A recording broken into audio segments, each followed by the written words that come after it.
لا حول ولا قوة إلا بالله العلي العظيم أعوذ بالله من الشيطان الرجيم بسم الله الرحمن الرحيم الحمد لله الذي جعل الحمد مفتاحا لذكره وسببا للمزيد من فضله ودليلا على آلائه وعظمته ثم الصلاة والسلام والتحية والإكرام على خير خلقه وأفضل بريته حافظ سره ومبلغ رسالاته الذي سمي في السماء بأحمد وفي الأرض بأبي القاسم محمد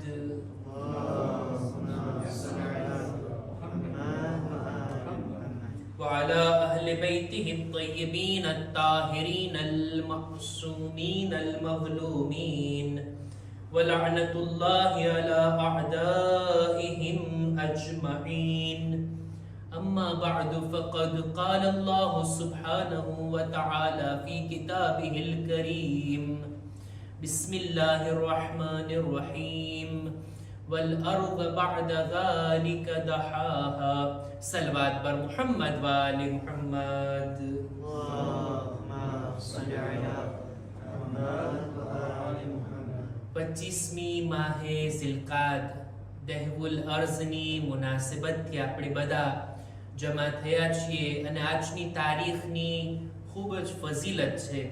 આપણા 8મા ઇમામ ઇમામે અલી રઝા અલૈહિસ્સલામ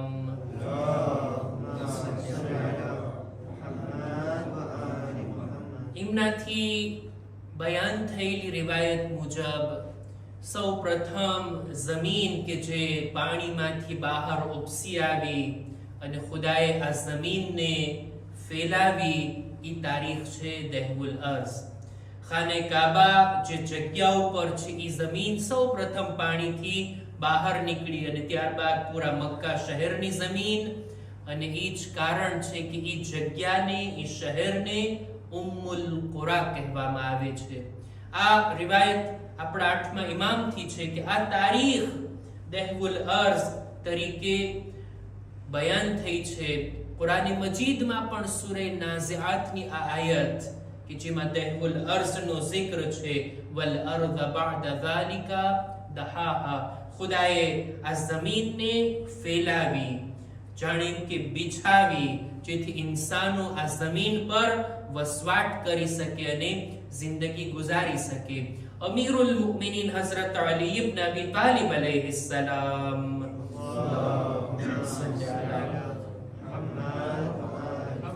એમનાથી બયાન થયેલી રિવાયત મુજબ સૌ પ્રથમ રહેમત જે આ જમીન પર નાઝિલ થઈ એ આ તારીખ છે દહવુલ અર્ઝ એટલે કે 25મી માહે ઝિલકાદ. અને આ તારીખની અંદર ઇબાદત કરવાનો, આ રાતની અંદર ઇબાદત કરવાનો અને આના દિવસની અંદર રોઝો રાખવાનો ખૂબ જ સવાબ છે. એટલો સવાબ કે જાણે કે 100 વર્ષ ઇબાદત કરી હોય. દહવુલ અર્ઝના દિવસનો રોઝો વર્ષની અંદર જે ખાસ તાકીદ ભરેલી સુન્નત છે, મુસ્તહબ છે એવા રોઝાઓમાંથી છે દહવુલ અર્ઝનો રોઝો. મુસ્તહબ છે આ તારીખની અંદર આમાલ કે જ્યારે દિવસ ઉગે, સૂરજ ઉગી જાય ત્યારે સવારના ભાગમાં 2 રકાત નમાઝ પડે. દરેક રકાતમાં અલ્હમ્દુ બાદ 5 વખત વશમસેનો સૂરોની તિલાવત કરે અને આ 2 રકાત નમાઝ બાદ એક મુખ્તસર દુઆ છે જેને મફાતીમાં લખવામાં આવી છે. આ દુઆ પડે કે જેથી આ તારીખના આમાલને અંજામ આપી શકે. એ સિવાય પણ એક દુઆ છે કિતાબની અંદર તમને મળી જશે. અદા અલ્લાહુમ્મા દાહિયલ કાબા અહીંયાથી શરૂ થાય છે. આ દુઆ પણ એ તારીખની અંદર પડવાની ઘણી તાકીદ છે. ખુલાસો કહેવાનો મતલબ એ કે દહવુલ અર્ઝ કોઈ સામાન્ય તારીખ નથી. અલ્લાહની રહેમત નાઝિલ થવાની શરૂઆત થઈ છે આ તારીખમાં. ખુદાએ આ જમીનને આપણા માટે બિછાવી. જમીન જેવી નેમત અને દરેક નેમતો જે આ જમીનથી નીકળી છે આ બધું એની શરૂઆત આ તારીખથી થઈ. અને અમુક રિવાયતોમાં એ પણ મળે છે જનાબ ઇબ્રાહીમ અને જનાબ ઈસાની વિલાદતની તારીખ પણ છે 25મી માહે ઝિલકાદ.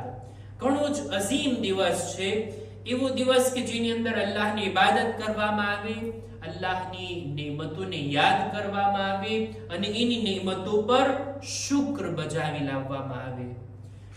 વર્ષના આવા અમુક મોકા હોય છે કે જ્યારે ઇન્સાનને જોઈએ ખુદા તરફથી આપણને શું મળ્યું એને યાદ કરે. ખુદા પાસેથી મારે શું માંગવું એ ઇન્સાનના ધ્યાનમાં હોય છે, પણ અત્યાર સુધી ખુદાએ મને શું આપ્યું છે, શું મેં એનો શુક્ર અદા કર્યો, એની નેમતોને મેં ધ્યાનમાં લીધી, એની નેમતોનો મેં સદુપયોગ કર્યો, આ બધું વિચારવું જોઈએ. ખુદાવંદ આલમે જેટલી નેમતો આપણને આપી, હું 2-3 આયતોની તિલાવત કરવા માંગુ છું આજની મહેફિલમાં. ખુદાએ જેટલી નેમતો આપણને આપી છે, અમુક નેમતો એ છે કે જે આપણા વજૂદની બહાર છે, અમુક નેમતો આપણા વજૂદની અંદર છે. ખુદાએ આપણને પેદા કર્યા, ખુદાએ આપણને ખલ્ક કર્યા જ્યારે આપણું કોઈ zikr પણ ના હતું, જ્યારે આપણું કોઈ નામો નિશાન પણ ના હતું. ખુદાવંદ આલમ કુરાન મજીદની અંદર સૂરે મુમિનૂનમાં આ 2-3 આયતોમાં ઇન્સાનની ખિલકતના બારામાં બયાન કરે છે. ખરેખર વિચારવા જેવી બાબતો. સૂરે મુમિનૂનની 12, 13 અને 14મી આયતમાં વલકદ ખલકનલ ઇન્સાન મિન સુલાલતિન મિન તીન, અમે ઇન્સાનને આ માટીમાંથી પેદા કર્યો છે. આ માટી, આ ખાક, આ ધૂળ કે જેની કોઈ કિંમત નથી હોતી. એક મુઠ્ઠી ખાક તમને કોઈ આપે, એની શું કિંમત, શું એની વેલ્યુ. એટલે જ આપણે કહીએ ને ધૂળના ભાવમાં આ ચીજ મળે છે, આની કઈ કિંમત નથી, જાણે કે ધૂળ છે. આ ઈ બે કિંમત ચીજ, આ ઈ કે જેની કોઈ વેલ્યુ નથી આપણી નજરમાં, એવી માટીથી ખુદાએ આવો સરસ ઇન્સાન બનાવ્યું છે. ખુદા કહે છે અમે ઇન્સાનને માટીથી પેદા કર્યા છે. આટલું જ નહીં, સુમ્મા જઅલનાહુ નુતફતન ફી કરારિન મકીન, અમે ઇન્સાનને નુતફો બનાવ્યા અને નુતફાને પણ એક મહફૂઝ જગ્યાની અંદર રાખ્યા. આ નુતફાની સુરતમાં ઇન્સાનને બનાવ્યો, ત્યારબાદ માના રહીમમાં એક મહફૂઝ જગ્યા ઉપર અમે એને રાખી દીધો. ત્યારબાદ આ રહીમની અંદર ઇન્સાનનો કેવી રીતના વિકાસ થયો, કેવી રીતના એક મરહલા પસાર થયા અને આ ઇન્સાન વજૂદમાં આવ્યો. વિચારવા જેવી બાબતો. થુમ્મા ખલકના નુતફતા અલકા, અમે આ નુતફાને એક જામેલા લોહીની અંદર બદલી નાખ્યો અને ત્યારબાદ ફખલકનલ અલકતા મુદ્ગા, આ જામેલા લોહીને અમે એક ગોશ્તના ટુકડાની અંદર બદલી નાખ્યો અને ત્યારબાદ ફખલકનલ મુદ્ગતા ઇઝામા, ધીમે ધીમે આ ગોશ્તનો ટુકડો કડક થાય છે અને હાડકાનું રૂપ લઈ લે છે અને ત્યારબાદ ફકસૌનલ ઇઝામ લહમા, અને જ્યારે હાડકું બની ગયું એના ઉપર જાણે અમે ગોશ્તને પહેરાવ્યું, ગોશ્તને આ હાડકાની ઉપર ઢાંકી દીધું. આ રીતના ઇન્સાનની ખિલકતના મરહલા અને ત્યારબાદ સુમ્મા અંશઅનાહુ ખલ્કન આખર, પછી અમે એક અલગ બનાવટ કરી આ ઇન્સાનની અને એક નાના બાળકની સુરતમાં આ ઇન્સાનનો જન્મ થાય છે. હકીકત માટીની અંદર, નુતફાની અંદર, રહીમમાં, પછી મુદ્ગા, પછી અલકા, પછી આઝમ અને પછી કસૌનલ લહમ અને ત્યારબાદ ફઅંશઅનાહુ ખલ્કન આખર. એક એક શબ્દો, એક એક મરહલાને ઇન્સાન ખુદા બયાન કરે છે ઇન્સાનની ખિલકતના બારામાં. જ્યારે આ બાળક એક પૂરેપૂરું મુકમ્મલ ઇન્સાન બની ગયું અને આ દુનિયામાં આવી જાય છે ત્યારે ખુદા કહે છે ફતબારકલ્લાહુ અહસનુલ ખાલિકીન. બાબરકત અને બુઝુર્ગ છે એ જાત કે જેણે બહેતરીન મખલુકાતને બનાવી, જે અહસનુલ ખાલિકીન છે. ખુદાએ ક્યારે પણ પોતાની બીજી બધી મખલુકાતને પેદા કરીને આ રીતના ફખ્ર નથી કર્યો, મેં કેવો સૂરજ બનાવ્યો, કેવો ચાંદ બનાવ્યો. નહીં, ઇન્સાનને બનાવીને કહે છે બાબરકત છે ખુદા જેણે આવી મખલૂકને પેદા કરી. આ ઇન્સાનની ખિલકત, ઇન્સાનને ખુદાએ આ રીતના બયાન કે પેદા કર્યો. એનું બયાન ખુદા આ રીતના કરે છે સૂરે મુમિનૂનની અંદર. આ ઇન્સાનની ખિલકત એક એક મરહલા જેના ઉપર વિચાર કરવાની વાત છે. આજે સાયન્સની અંદર આ બધા મરહલાઓની સ્ટડી થઈ અને એટલી બધી વાતો જે અત્યારે આપણા માટે કોઈ જાતનો ડાઉટ નથી, બધું ક્લિયર છે.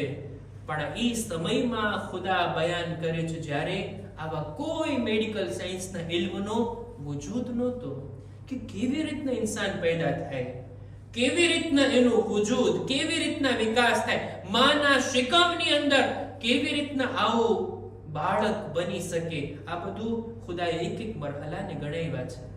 અને આટલું જ નહીં, દુનિયામાં આવવા સુધી, દુનિયામાં આવ્યા બાદ હવે એને બે ચીજની જરૂર છે. એક તો રિસ્કની જરૂર છે, રોઝીની જરૂરત છે. અને ખુદા એવો રાઝિક છે ને, ઇન્સાન જમીન પર કદમ રાખે એ પહેલા એના રિસ્કનો બંદોબસ્ત ખુદાએ માના વજૂદમાં કરી નાખ્યો છે. ખુદાએ રિસ્ક આપ્યું, આખી જિંદગી ખુદા આપતો રહે છે રિસ્ક. આ રિસ્કની જવાબદારી ખુદા પોતાના શીરે લે છે. ખુદાવંદ આલમ સૂરે કુરાનની અંદર આ રીતના બયાન કરે છે. 12મા સિપારાની પહેલી આયત ખુદાવંદ આલમ કહે છે વમા મિન દાબ્બતિન ફિલ અર્દ ઇલ્લા અલલ્લાહી રિસ્કુહા. સૂરે હૂદની 6ઠી આયત. જમીન પર કોઈ હરકત કરવા વાળું, હલન ચલન કરવા વાળું જાનવર નથી કે જેની જવાબદારી ખુદા પર ના હોય. બધા હૈવાનો, બધા જાનદારની રોઝીની જવાબદારી ખુદા ઉપર છે.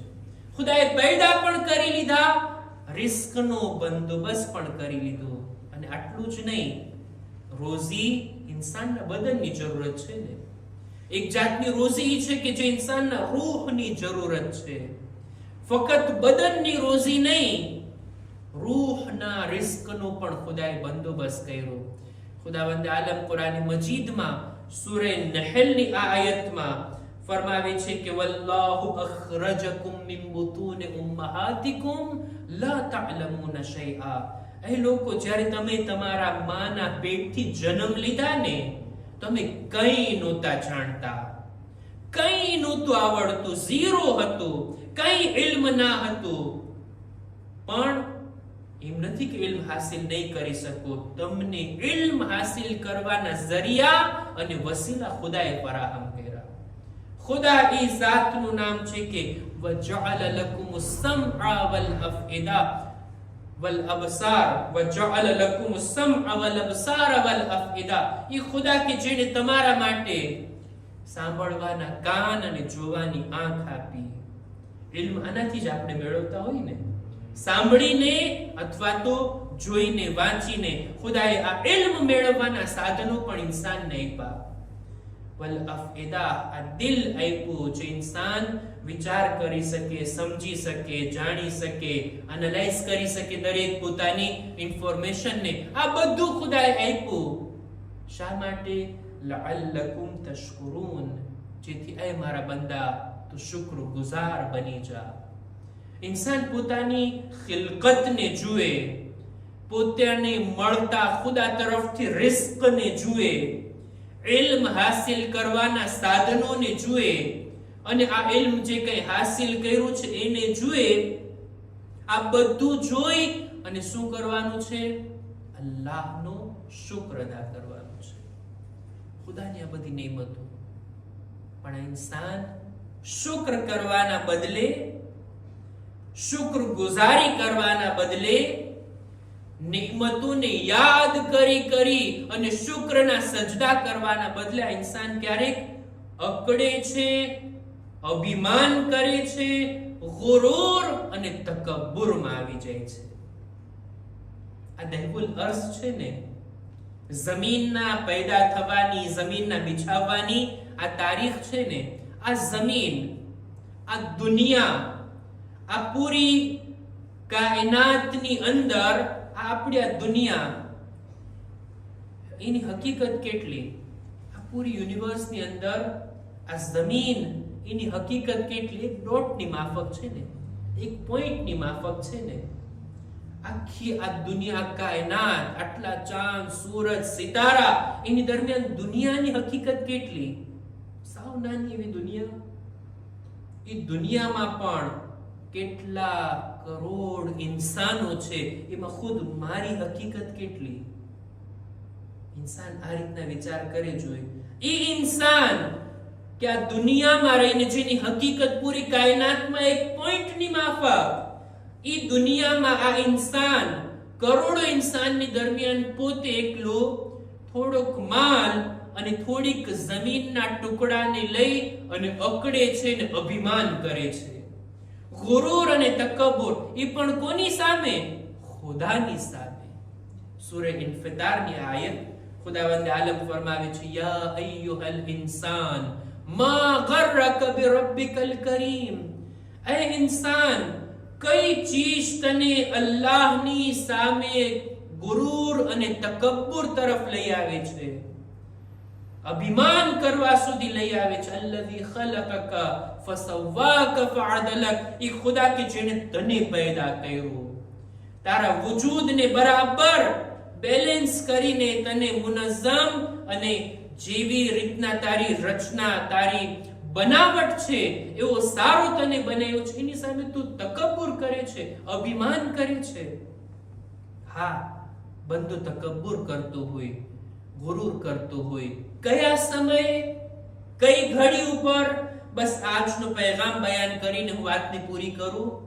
દહેવુલ અર્ઝની મુનાસિબતમાં જ્યારે ખુદાએ આ જમીનને ઇન્સાનના રહેવા લાયક બનાવી, આજ જમીન ઉપર ઇન્સાન મુખ્તસર જમીનના ટુકડાને લઈ થોડોક માલ મેળવી અને ખુદાની સામે તકબ્બુરથી પેશ આવે છે. ક્યારે? જ્યારે ઇન્સાન ગુનાહ કરતો હોય ત્યારે. જાણી જોઈને ઇન્સાન જ્યારે અલ્લાહની નાફરમાની કરે છે ને, મતલબી થાય કે બંદો એમ કહે છે, ખુદાયા, ભલે તે મને પેદા કર્યો, ભલે તે મને આટલું બધું આપ્યું, પણ અત્યારે હું તારો હુકમ નહીં માનીશ, મારા નફ્સની વાત માનીશ. આ ખુદાની સામે તકબ્બુર છે, અભિમાન છે. જ્યારે બંદો જાણી જોઈને ગુનાહ કરતો હોય, સમજી વિચારીને ગુનાહ કરતો હોય, ભૂલ થઈ જાય, ખતા થઈ જાય, અજાણતા કોઈ ગુનાહમાં આપણો પગ પડી જાય, એ વાત અલગ. જાણી જોઈને ઇરાદાપૂર્વક ખુદાના હુકમની સામે આવવું, ખુદાએ મનાઈ કરી છે એ બાબતને અંજામ આપવી, આ છે તકબ્બુર. અને આ મોકા ઉપર ખુદાની બારગાહમાં માફી માંગવાની તારીખો છે.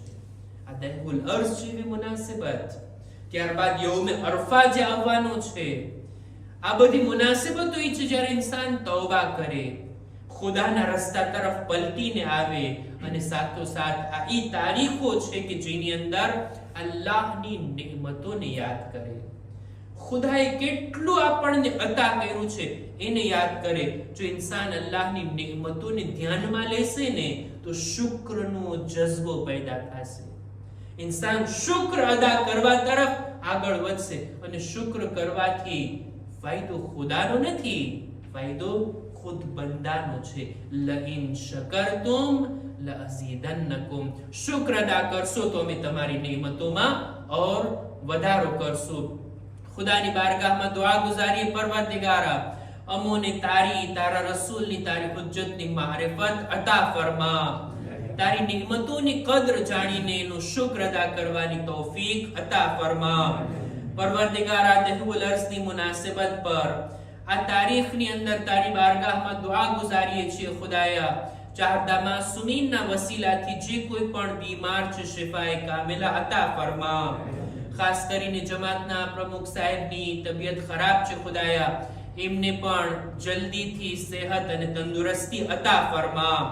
અમારા બદનમાં પણ સલામતી આપી દરેક બીમારીઓથી અમોને મહેફૂઝ રાખ. પરવરદિગારા અમારી દુઆઓ ઇબાદતોને તારી બારગાહમાં કબૂલ ફરમા. અમારા મા બાપના ગુનાહોને માફ કર. અમારા મરહુમીનની મગફિરત ફરમાવ. અમારી ઔલાદને નેક તૌફીક અતા કર. ઝમાનાના ઇમામના ઝુહુરમાં જલ્દી કર. અમારા આમાલ થકી તેમના દિલને રાઝી અને ખુશનૂદ ફરમા. રબ્બના તaqabbal મિન્ના ઇન્નકા અંતસ સમીઉલ અલીમ.